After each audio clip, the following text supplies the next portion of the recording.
I'm Officer Calabro from the Houston Police Department, Major Offenders Division, and I'm assigned to the Police Impersonation Squad. This is my partner. Good morning. I'm Officer Carmona, also assigned to the Major Offenders Police Impersonator Squad.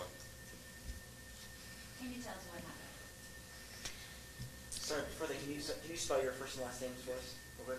My first name is Carol, C-A-R-O-L. Last name Calabro, C-A-L-A-B-R-O. My first name is Alejandro, A-L-E-J-A-N-D-R-O. Last name Carmona, C-A-R-M-O-N-A.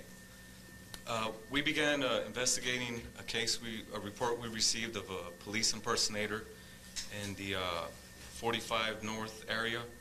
Basically, this individual was going up to mostly male victims, pretending to be a police officer. He would come up with a different kind of story, would get in their vehicles, take them for a ride, rob them, bring them back to a location, and point his weapon at them and just tell them to get out the car and leave. And he would just take their property, usually phones, cash, and whatever else they had on their person.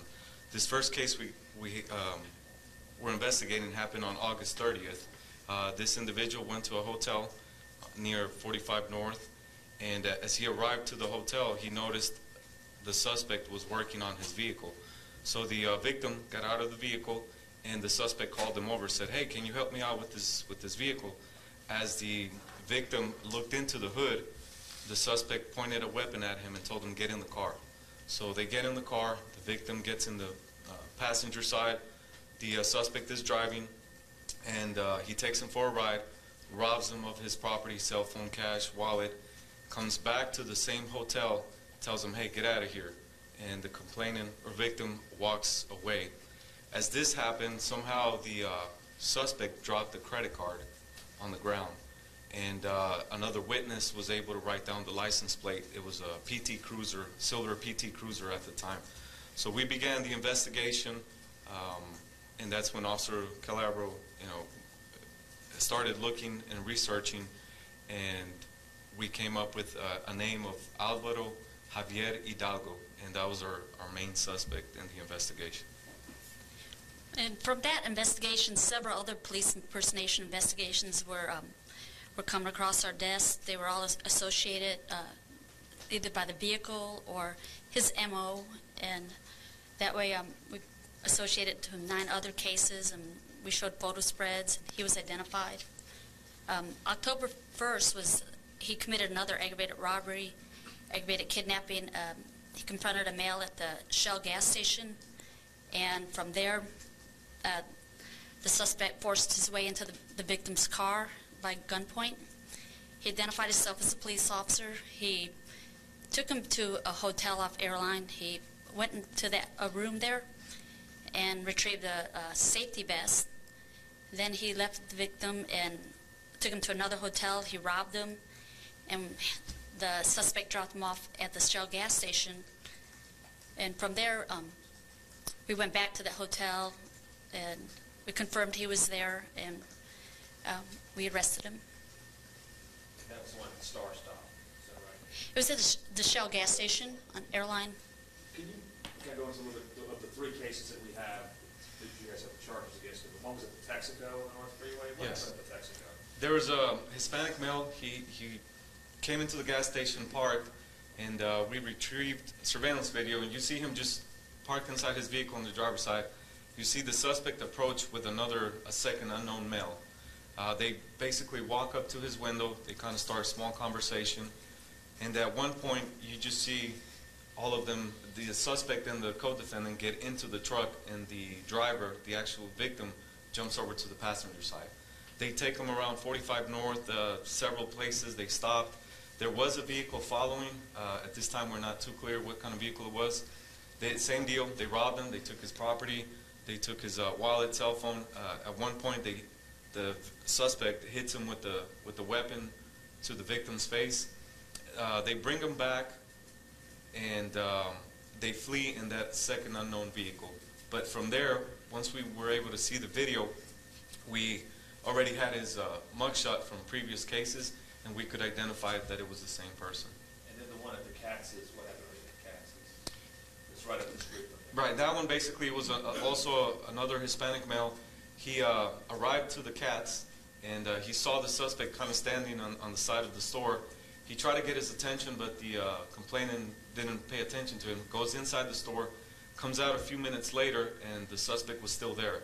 At that point, the suspect approached him, brandished a weapon, and stole his vehicle, which was a red pickup truck at the time. And then the last one sounds very familiar to the Shell one at the Star Stop, where he took him to a hotel. What happened with the Star Stop? Basically the same thing. The victim was gassing up his vehicle. The suspect came up to him, flashed a badge, identified himself as a police officer, forced himself into the car, and the same details, and he robbed him by gunpoint. Why do you think he was taken to the hotel? What was going on with that? When the case on October 1st, he went there to retrieve a safety vest, and the victim had a safety vest too in his car, and I don't. I wonder what's going on with From that. a room, Right. he went inside the hotel and went to a particular room and got the vest? Yes, he did. We noticed that he basically had a drug addiction, so he was just kind of getting quick money and staying in whatever hotel he could at the time, whatever was convenient. And a lot of these hotels we visited and talked to the managers, they had seen him. They all knew of him. He just kept going from hotel to hotel. Other than identifying himself as a cop, did he have any other items, for example, a uniform, a badge, anything else related to some of these? In some of the cases, the victims did report seeing some type of badge and also a radio, handheld radio. And firearm. Is he good for just these 9, or do you believe he's good for other cases? We believe there might be others. Some of the victims might be afraid to come forward and make the report, but we do encourage, if that is the case, to let us know, contact us if there is other victims out there. And you kind of mentioned in going through the cases, it looks like everybody was a Hispanic man. Was he targeting Hispanics, do you think? Yes, he was. Why do you think that? Easy targets. Maybe he figured they were afraid to come talk to the police for whatever reason. So most of these were Hispanic males, yes. Did y'all recover the badge or anything? No, we did recover a ID from where a place he was working at once time, but You don't know what kind of badge he was showing. No, sir. no. Just going back to the MO of the hotel, so you believe that every time he took a victim to a particular hotel, he was staying at that hotel? Or, excuse me, he either had stayed there or frequent the hotel, but he had friends in different hotels, so he just kind of moved around. And do you think there was a reason that he specifically took them to these hotels? I mean, other than that one instance where he gets the safety vest, is there any other reason? Basically, he was not living at home with his family, and he was just at these hotels, and he had some acquaintances, so he felt comfortable in these hotels. And question, in the press release it says he's responsible for 9 robberies, and the details here only point to 3 separate instances. So there are more cases then? Yes, sir, there are more cases. At this time, he's only been charged with 3. All the other ones will be used later on when it gets to court, to trial. So were any of the victims actually convinced or fooled at any point that he could have been a law enforcement officer, or was that kind of almost beside the point when he would show the badge because he was immediately basically sticking them up? A couple of the victims told me they cooperated with him because they thought he was a police officer, yes. Even though he was pointing the gun at him and saying, "Come with me"? Well, first he flashed the badge, and then during the course of the incident, then he'd pull out a gun on him. And at that point they would realize, okay, if he's a cop, he's obviously a bad cop, or they would think, as opposed to this is no longer, did they then typically realize, okay, this is no longer legitimate, I'm being robbed? One of the victims I talked to, he believed it was a cop the whole time, until, once we met with him and explained to him, that this was not an officer, then he kind of calmed down. In fact, when I went to meet with him, he was afraid to meet with me. He asked me to show him my badge. He was real hesitant, and he was still nervous because he thought it was a real officer. And it seemed like, just from reading what was the press release, that maybe he was getting more and more violent. The last one saying, "I'll kill you if I see you again," kind of thing. Was it becoming progressively more? We noticed they were becoming more close as far as time-wise. At first it was maybe once a month. It was just started getting more frequent, the robberies. And yes, more violent. Was he saying he was an HPD officer? We never got that specific. He was just saying an officer. What is that? I mean, I don't know if you guys could comment on this or not, but I'm just curious, like, when you find out someone's impersonating a police officer and doing it in a bad light, what is that, what do you guys think, what do you guys think about that when you hear someone doing that? So when we first get a report, anything like that, obviously, you know, it's going to tarnish all of police officers' names. And the whole thing we were trying to do is establish the facts, make sure we identify somebody, find out if this person is a peace officer or is not, and continue with the investigation, whichever way it leads. What led to the break in this investigation? The main thing that helped us, the vehicle that a witness wrote down the license plate, and the fact that he dropped a credit card on the ground. Did the credit card belong to the suspect? The vehicle did not, and the credit card did. Can you describe how the arrest took place? That was on October the 1st, when he kidnapped the last victim at the Shell gas station, and then we interviewed him, showed a photo spread. Then he said that the suspect took him to a hotel off of Airline Drive. We went over there, we confirmed that he was in the room, and we knocked on the door, and he cooperated with us. I do have a question, though, because in the press release it says on October 1st was at the Star Stop, but you're saying that October 1st was actually at the Shell gas station? It was at the Shell gas station, Okay. I'm just Airline saying- Drive and I-10. Right. Okay. Okay, because in the press release it says October 1st, the victim approached at the Star Stop by a suspect. No, it's at a gas station, that little convenience store. But it was a Like Shell that. gas station. That's correct. Okay, and what was the address there? The address is 1302 North Loop. Okay. Officers, did y'all want to go over safety tips, what people need to look for in case they're approached by somebody and they have questions about Sure. whether or not it's legal? So when investigators are going to meet with victims, we'll give them a call beforehand. We usually tell them what vehicle we're going to drive or what clothing we might have on, so that way they know we're coming. We exchange phone numbers, our name, where we work at. If you're on the street and it's a traffic stop, it's always 90% of the time is going to be marked units with a full uniform on. If you're afraid for whatever reason, just try to handle the situation, go to a place where it's well lit, where there's a lot of people. Obviously, talk to the officer. If they start asking for requests that you think might be a little absurd, you know, it's okay to go ahead and ask, hey, where do you work at? Who's the supervisor? You know, things that, just common sense.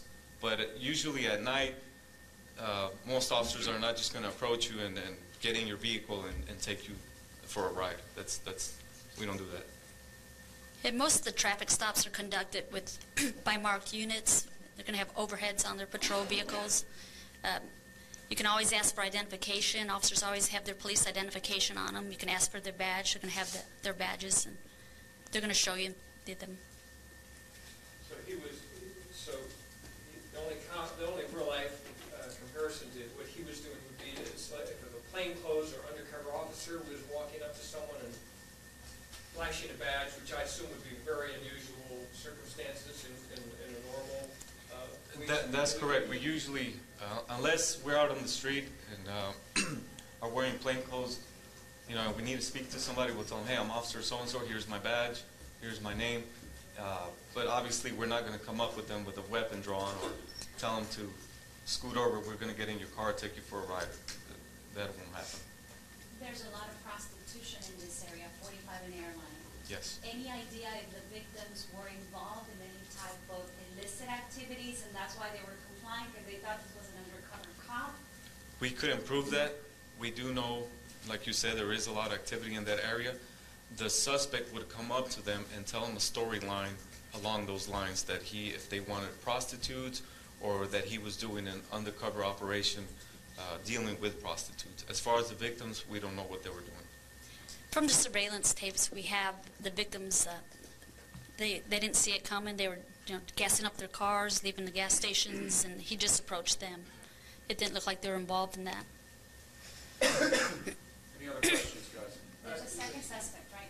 You guys are looking for someone else? In one incident, there was. And we saw on the video a second suspect. At this point, we have no idea, no identification.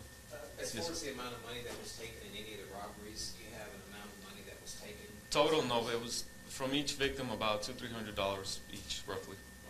Okay, was the safety vest just a standard off-the-shelf safety vest, or did it have something that said police on it? No, it did not say police. It was just an orange reflective vest. Alejandro? Yes. Anything else? The badge, and you didn't recover the badge, that's correct? That's correct. And was there a radio found? There was a radio, yes. Or was it just a regular? It was a small Motorola radio. Is that again something that could have been bought at by a regular consumer? That's correct. Not something that looked like it was even connected to a. I guess what I'm wondering was this kind of the small things that you would buy just for use in your home or for your kids, or was it actually the type of thing that would be used on the construction site or part of a real commercial or business type thing? Right. It was a small radio. Wasn't like one of our police radios, but it was a Motorola, decent radio. What was Several his channels. line of work? What did he do before? A few years back, we found an employment that he worked as a salesman for a radio station. Radio station? Yes. Which one? We don't want to mention it right now. But no, Okay, guys, thank you very much.